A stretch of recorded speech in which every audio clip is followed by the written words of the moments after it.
Africa can't rebuild until we unite. That's bottom line. Black people have to come together, diaspora have to come together, African Americans have to come together, even the minorities that is descendant of Africa all have to come together.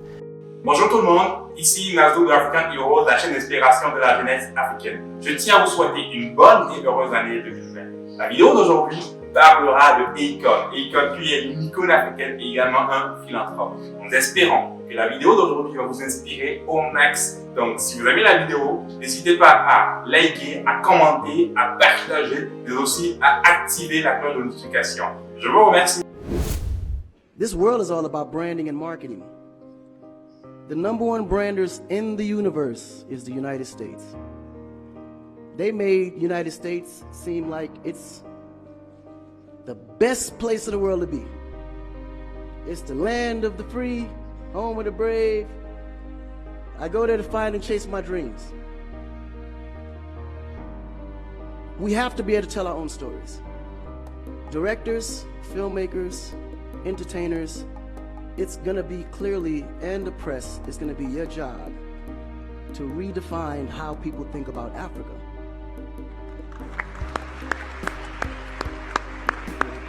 Because you're here, you see what's going on. You clearly can see in a vivid picture the good, the bad, and the ugly. What you choose to put out there is what the world is gonna get. Because I can tell you right now, in Chicago alone, there's more people dying in Chicago than there was in the war in Iraq. But you would never see that. There's a lot of things that's happening in the US that you would never see because they choose to show you what they want you to see for,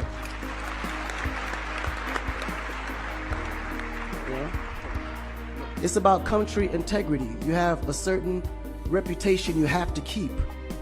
No one puts their family business out into the street. One of the problems we have in Africa is that when something happens, the press is quick to put out negative energy and quick to put out a negative story. And then that story goes on to internet and other broadcasting systems take it and they post it. So when you look at places like Kenya, for instance, that I know of, maybe what, 2 terrorist attacks, but it was everywhere. So now people was afraid to go to Kenya because somebody shot up the mall. But then when you look online, there was over 25,000 attacks in the US, but you only knew about maybe 5 or 6. So we have to really rebrand. And then when you look at how the world perceives Africa, they're right. You know, you see zebras, lions, tigers, bears. Oh my. You get to the point where you think Africa's just a big jungle. The images that they're showing of Africa is historical images. This is way before civilization. This is when they were still, you know, battling with spears, like times of Shaka Zulu. No, I'm serious. But then when you look at the US, they're showing Superman, Batman, you know? Where is our Superman? Where is our, like, Shaka Zulu should be a superhero today.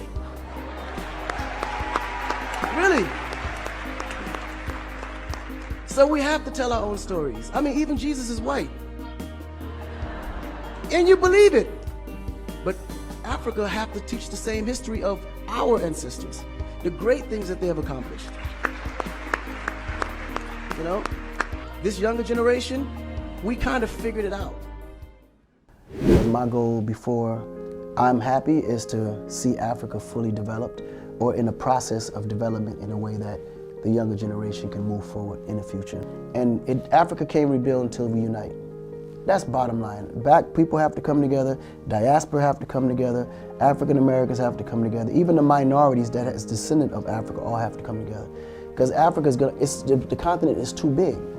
And one man's dream can only ignite the fire, like, you know, ignite the flame, but everybody has to come in to create a forest fire. Would you say that the black community likes unity? 100%. I think that's the thing, you know, the unity has always been our weakest link, you know, and I think history created that separation, and since then we never was able to come back together.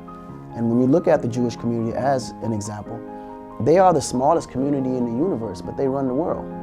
Reason? Because they come together. No matter how small, they always work together, they always merge each other's companies, they always involve each other in certain deals, they always create partnerships that creates and protects the investment of their people. You know, and they do it in a very polite way. They offer opportunities while they're doing it, but they always do it together. You know, and even the Chinese, the reason why they're so strong, because they connect and stay together. China and Africa should be like this right now, parallel. But the reason why China's here is because they have figured out the art of unity. And I think until Africa does that, it's going to be hard for us to grow.